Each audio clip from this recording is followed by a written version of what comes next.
Interview చూసే వాళ్ళు ఏమనుకుంటారంటే బాబు గారి నుంచి ఎక్కువ పొగుడుతున్నారేమో అనుకుంటారు. కానీ వాస్తవాలు మనం ఇప్పుడు కొన్ని విషయాలు మనం మాట్లాడుకోవాలి. ప్రభుత్వం వచ్చి 50 రోజులే అవుతుంది. ఇప్పటికే అమరావతికి 15,000 కోట్ల రూపాయలు కేంద్ర ప్రభుత్వం నుంచి తీసుకుని వచ్చారు. అమరావతికి అవుటర్ రింగ్ రోడ్డు కూడా శాంక్షన్ చేయించుకున్నారు. చాలా వేగంగా అమరావతిలో కూడా ఆ జంగిల్ క్లియరెన్స్ కోసం కూడా అన్ని ఏర్పాట్లు చేస్తున్నారు. దాన్ని ఒక రూపురేఖలు తీసుకునడానికి కూడా పెద్ద ఎత్తున అక్కడ పనులు జరుగుతున్నాయి. దీనికి ఎగ్జాంపుల్ ఒక్కటి చాలు మనకి. ఈ 50 రోజుల్లో వచ్చిన నిధులు కావచ్చు, జరుగుతున్న పనులు కావచ్చు, అమరావతి మీద ఏ విధంగా దృష్టి పెట్టారని చెప్పడానికి. సో ఇప్పుడు ఇన్వెస్ట్ చేసే వాళ్ళకి ఇది రైట్ టైమా కాదని చెప్పి ఆలోచన వాళ్ళు కూడా చాలామంది ఇన్వెస్ట్ చేయడానికి అక్కడ ఇష్టపడుతున్నారు. సో మీకున్న ఎక్స్పీరియన్స్ ప్రకారం సో అమరావతిలో ఇప్పుడు ఇన్వెస్ట్ చేసే వాళ్ళకి ఇది రైట్ టైమా కాదంటే మీరు 100% రైట్ టైం అండి. 100% రైట్ టైం. ఆయన వర్క్ కూడా చాలా ర్యాపిడ్గా ఉంటుందండి. మన చంద్రబాబు నాయుడు గారు వర్క్ చాలా ర్యాపిడ్గా ఉంటుంది. అప్పుడు 2014లో ఆయన ఆంధ్ర ఫామ్ అంటే సపరేట్ అయిన తర్వాత ఆయన సీఎం అయినప్పుడు ఒక ఇన్సిడెంట్స్ జరిగింది. హుదూద్ సైక్లోన్ వచ్చింది. నేను అప్పుడు వైజాగ్లో ఉన్నానండి. వైజాగ్లో ఉన్నాను. అంటే అది ఎంత నష్టం జరిగిందంటే అసలు ఎక్స్పెక్ట్ చేయలే. మాకు 1 month 2 months పట్టేస్తుంది అనుకున్నాం. ఈ ఎలక్ట్రిసిటీ అని what ever it is honestly 5-6 daysలో మొత్తం క్లియర్ అయిపోయింది. అంటే ఆ వర్క్ అంత ర్యాపిడ్గా ఉంటుంది. కమిట్మెంట్ ఆయన ఇంకెక్కడా లేరండి. అక్కడే కంప్లీట్ అయిన వరకు ఆయన వైజాగ్లోనే ఉన్నారు. అదే కలెక్టరేట్ ఆఫీస్లో ఒక బస్సు వచ్చిందంటే ఆ బస్సులో ఉండి మొత్తం దగ్గరుండి అన్ని వర్క్ చేయించారండి. ఈ డిపార్ట్మెంట్ ఆ డిపార్ట్మెంట్ అందరితో కోఆర్డినేట్ చేసి మొత్తం క్లియర్ చేయాలి. బాబు గారి గురించి ఇంత డిస్కషన్ మనం ఎందుకు పెట్టుకున్నామంటే ఇప్పుడు ఇన్వెస్ట్ చేసే వాళ్ళంతా సో చంద్రబాబు నాయుడు గారిని దృష్టిలో పెట్టుకుని ఇన్వెస్ట్ చేసేవాళ్ళు కొంతమంది అయితే, భవిష్యత్తును దృష్టిలో పెట్టుకుని ఇన్వెస్ట్ చేసేవాళ్ళు కొంతమంది ఉంటారు. ఏదైనా రెండు కళ్ళు. ఒకటి బాబు గారిని పెట్టే ప్రత్యేకమైన దృష్టి అమరావతి అభివృద్ధి, మళ్ళీ ఏఐసిటీగా దాన్ని డెవలప్ చేద్దాం అని చెప్పి కూడా ఆయన ఆలోచన. మొత్తం మీద అమరావతే కాదు, అమరావతిలో కూడా మనం ఒకసారి మాట్లాడుకుంటే చాలా వరకు కోర్ క్యాపిటల్ ఏరియాలోనే ఇన్వెస్ట్ చేయడానికి ఎక్కువ మంది ఆసక్తి చూపుతున్నారని కూడా ఈ 50 రోజుల్లో మనకు అర్థమైంది.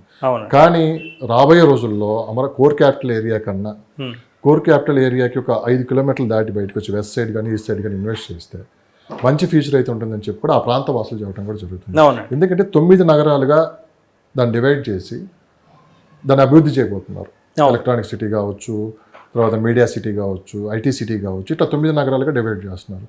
కోర్ క్యాపిటల్ ఏరియా కాకుండా కొంచెం దూరం వెళ్ళి ఇన్వెస్ట్ చేస్తే ఎలా ఉంటుందని మీరు ఏం చెప్తారు? డెఫినెట్గా ఇప్పుడు చూడండి, మన హైదరాబాద్ ఇంత రియల్ ఎస్టేట్ వైజ్గా గ్రో అయిందంటే దానికి కారణం ఫస్ట్ రీజన్ ఓఆర్ఆర్ అండి.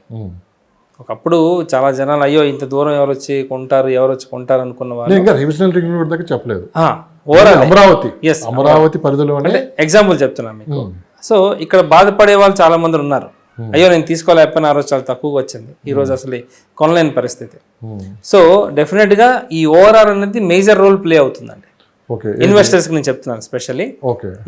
ఈరోజు మీరు ఓఆర్ఆర్ ఎగ్జిట్కి దగ్గరలో అంటే ఎగ్జిట్కి ఈరోజు వాళ్ళకి ఆపర్చునిటీ దొరుకుతుందండి. ఓఆర్ఆర్ ఎగ్జిట్కి ఒక 3 kilometer రేడియస్లో మంచి ప్రాపర్టీస్ దొరుకుతాయి, డెఫినెట్గా దొరుకుతాయండి.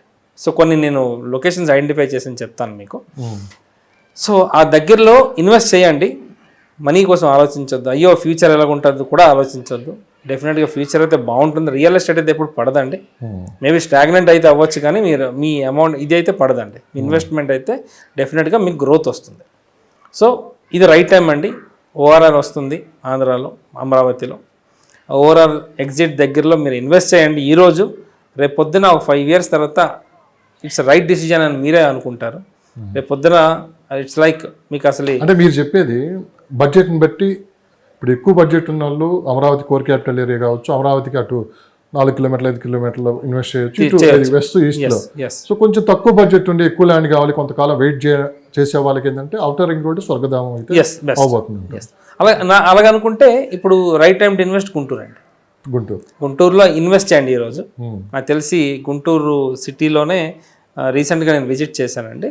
సో ప్రాజెక్ట్ చూసాను, ఇట్స్ రియల్లీ గుడ్ అండి. 27,000 square yard. డెఫినెట్గా 50,000 అవుద్ది. విత్ ఇన్ 2 yearsలో 50,000 అవుద్దండి గ్యారెంటీ. సో ఇప్పుడు ఆ సిచ్యువేషన్లో ఉందండి. డెఫినెట్గా ఇప్పుడు ఇన్వెస్ట్ చేస్తే ఫండ్స్ ఉన్నాయి అని అనుకుంటే గుంటూరు చుట్టూ ఇన్వెస్ట్ చేయండి. ఎందుకంటే గుంటూరు ఆల్రెడీ సిటీ ఉందండి, డెవలప్డ్ ఇన్ఫ్రాస్ట్రక్చర్స్ ఉన్నాయి, చాలా ఆఫీసెస్ ఉన్నాయి. భవిష్యత్తులో మంగళగిరి, గుంటూరు, విజయవాడ, అమరావతి మూడు ఒక పెద్ద మహానగరంగా ఎస్, విస్తరిస్తుంది. అందులో డౌట్ అయితే లేదు. డెఫినెట్గా ట్విన్ సిటీస్ అని చెప్పొచ్చు. ఇటు గుంటూరు అటు విజయవాడ ట్విన్ సిటీస్ అని ఇటు ఇప్పటికే కలిసిపోయి రేపు అమరావతి కానీ కంప్లీట్ అయిపోతే దాదాపు ఆల్మోస్ట్ గా అయిపోతుంది. సో నాకు అడిగితే ఓవరాల్ ఎగ్జిట్స్ మనీ ఉందంటే ప్రాపర్ అమరావతి, కోర్ అమరావతి లేదా గుంటూరులో ఇన్వెస్ట్ చేయండి, ఇది రైట్ టైం అండి. లేదు పర్లే ఫండ్స్ కొంచెం తక్కువ ఉన్నాయనుకుంటే ఎగ్జిట్స్ దగ్గర ఇన్వెస్ట్ చేయండి, డెఫినెట్గా మీకు మంచి రిటర్న్స్ అయితే వస్తాయండి. మంచిగా చాలా ఎక్కువ రిటర్న్స్ వస్తాయి. ఎగ్జిట్స్ ఎక్కడెక్కడ వచ్చే అవకాశం ఉంది నేను చెప్తానండి. ఆల్రెడీ కొన్ని ప్లేసెస్ నోట్ చేసుకొని ఉంచాను.